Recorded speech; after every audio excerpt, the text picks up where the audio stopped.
আগে আমরা ঐক্যবদ্ধ ছিলাম খুনি হাসিনাকে সরানোর পতন ঘটানোর জায়গা। এখন আমাদের কিছু কিছু বিভাজন হচ্ছে ব্যক্তি স্বার্থ, দলীয় স্বার্থ, গোষ্ঠীগত স্বার্থের জায়গায়। আমরা এখন এরকম ছোট ছোট কিছু স্বার্থকে আমার দেশের স্বার্থের আগে প্রাধান্য দিচ্ছি। এই জায়গায় একটি বিভাজন হচ্ছে। আরেকটি যেটি সমস্যা হচ্ছে, অন্তর্বর্তীকালীন সরকারকে যে স্পিড নিয়ে এবং স্পিরিট নিয়ে কাজ করে যাওয়ার কথা ছিল, কাজের মাধ্যমে আমরা আমাদের জায়গা থেকে এখনো ততটুকু দেখছি না।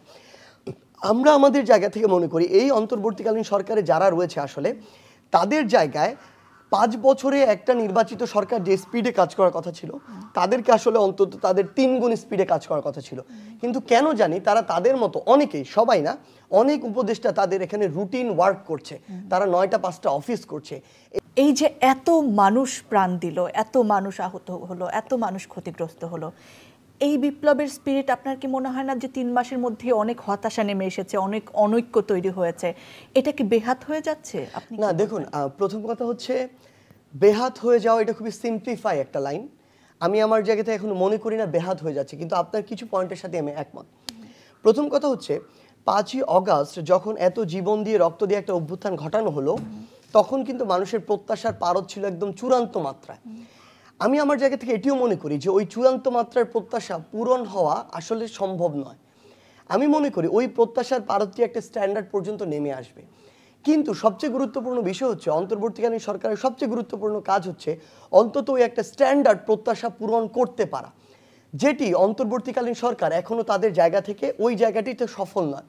এবং আমি আমার জায়গা থেকে এক্ষেত্রে আপনার সাথে একমত। সেটি হচ্ছে এখন বিভিন্ন জায়গায় বিভিন্ন ক্ষেত্রে বিভাজন তৈরি হচ্ছে। এই বিভাজনের বিশেষ কিছু কারণ রয়েছে। 1 নম্বর কারণটি হচ্ছে, আমি এর পূর্বে আপনাকে বলেছি, আগে আমরা ঐক্যবদ্ধ ছিলাম খুনি হাসিনাকে সরানোর পতন ঘটানোর জায়গায়। এখন আমাদের কিছু কিছু বিভাজন হচ্ছে ব্যক্তি স্বার্থ, দলীয় স্বার্থ, গোষ্ঠীগত স্বার্থের জায়গায়। আমরা এখন এরকম ছোট ছোট কিছু স্বার্থকে আমার দেশের স্বার্থের আগে প্রাধান্য দিচ্ছি। এই জায়গায় একটি বিভাজন হচ্ছে। আরেকটি যেটি সমস্যা হচ্ছে, অন্তর্বর্তীকালীন সরকারকে যে স্পিড নিয়ে এবং স্পিরিট নিয়ে কাজ করে যাওয়ার কথা ছিল, কাজের মাধ্যমে আমরা আমাদের জায়গা থেকে এখনো ততটুকু দেখছি না। আমরা আমাদের জায়গা থেকে মনে করি এই অন্তর্বর্তীকালীন সরকারে যারা রয়েছে আসলে তাদের জায়গায় 5 বছরে একটা নির্বাচিত সরকার যে স্পিডে কাজ করার কথা ছিল, তাদেরকে আসলে অন্তত তাদের 3 গুণ স্পিডে কাজ করার কথা ছিল। কিন্তু কেন জানি তারা তাদের মতো অনেকেই, সবাই না, অনেক উপদেষ্টা তাদের এখানে রুটিন ওয়ার্ক করছে, তারা 9টা 5টা অফিস করছে।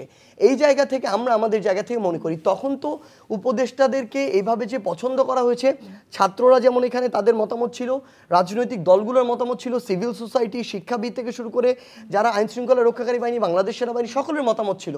তখন আপনাদেরও প্রতিনিধি আছে, তাহলে তারা কেন হয়ে গেল? আসলে আপনাদের সাথে কি তাদের একটা দূরত্ব আছে? তারা কি হয়ে গেল? মানে আপনি বলছেন যে তারা করছে না, মানে আপনাদের সাথে কি তাদের আসলে যোগাযোগ নেই? আমরা তাদের সাথে আমাদের যোগাযোগ রয়েছে একটি আলাদা জায়গা থেকে। তারা আমাদের রাজপথের সহযোদ্ধা। ততক্ষণ পর্যন্ত এই যোগাযোগটি আমরা আলাদা একটি মাঝখানে দেয়াল রাখার চেষ্টা করি যতক্ষণ তারা সরকারে, কারণ আমরা এই স্পেসটি অলওয়েজ ওপেন রাখতে চাই যে তারাও যদি সেই জায়গায় কোনো ব্যর্থতার পরিচয় দেয় বা কোনো সীমাবদ্ধতা দেখে, আমরা যেন সেটাকে সরাসরি প্রশ্ন করতে পারি। এবং যখন তারা ওই সরকারের দায়িত্ব থেকে আলাদা হয়ে আমাদের সাথে কথা বলে, তখন আমরা আলাদাভাবে কথা বলি। আমরা মাঠ পর্যায়ে যে দাবিগুলো সেগুলো তাদেরকে জানাই, এবং বর্তমানে ছাত্র জনতার জনমতকে সেটি তাদের জায়গা থেকে আমরা তাদেরকে জানাই। কিন্তু আপনার পূর্বের কথায় যদি ফিরে আসি, সেটি হচ্ছে এই মুহূর্তে আমরা মনে করি অন্তর্বর্তীকালীন সরকারের জায়গা থেকে খুব গুরুত্বপূর্ণ কিছু বিষয় রয়েছে, যেই জায়গাগুলোতে তাদের আরও ভালোভাবে কাজ করা উচিত, যেটিতে তারা ঠিকমতো পারছে না। 1, দ্রব্যমূল্যের নিয়ন্ত্রণ। আমরা মনে করি আমরা নিজেরা অসহায়, আমাদের পরিবারও বাজার করতে যায়, আমাদের বাবারাও যায়, সেই জায়গায় এই দ্রব্যমূল্যের নিয়ন্ত্রণ সবচেয়ে জরুরি, যেটি অন্তর্বর্তীকালীন সরকারকে দ্রুততম সময় করতে হবে, নাহলে তারা মানুষের আস্থা ধীরে ধীরে হারাবে। দ্বিতীয়ত, আইন শৃঙ্খলা রক্ষাকারী বাহিনী আমাদের জায়গা থেকে মনে হয় এখানে ডেভেলপটা করছে, তাদের অবস্থা কিন্তু এটা ধীরে ধীরে আরও দ্রুত হওয়া প্রয়োজন। এবং আরেকটি জিনিসও আমি তাদেরকে বলতে চাই, সেটি হচ্ছে ছাত্র জনতা ঐক্যবদ্ধভাবে অভ্যুত্থান ঘটিয়েছে, ফাইন। আপনি ছাত্র জনতার দাবিকে, চিন্তাকে সমীহ করবেন, ফাইন, কিন্তু সেই চিন্তাকে যেটা যৌক্তিক। আজকে আপনার রাস্তায় যখন তখন 20, 30, 40 জন নামবে, যা ইচ্ছা তাই করবে, অযৌক্তিক একটা দাবি নিয়ে রাস্তায় নেমে যাবে, আর তাকে আপনার সমীহ করতে হবে, এভাবে কোনোদিন একটা দেশ চলতে পারে না, একটা দেশে শৃঙ্খলা থাকতে পারে না। কোনো জায়গায় যদি আপনারা আপনাদের জায়গা থেকে, আমি আইন শৃঙ্খলা রক্ষাকারী বাহিনী বলি, অন্তর্বর্তীকালীন সরকার বলি, তাদেরকে বলতে চাই, কোনো জায়গায় যদি এরকম অযৌক্তিক কোনো কিছু নিয়ে তাদেরকে নামতে দেখেন, আপনারা আপনাদের জায়গা থেকে যেভাবে আইন শৃঙ্খলা রক্ষা করা প্রয়োজন হয়, মানুষের ভোগান্তি দূর করা প্রয়োজন হয়, আপনাদেরকে সেই স্টেপ নিতে হবে, সেটা কঠিনতম স্টেপও হতে পারে। খুব সুন্দর একটা জায়গা নিয়ে আসলেন সার্জিস আলম।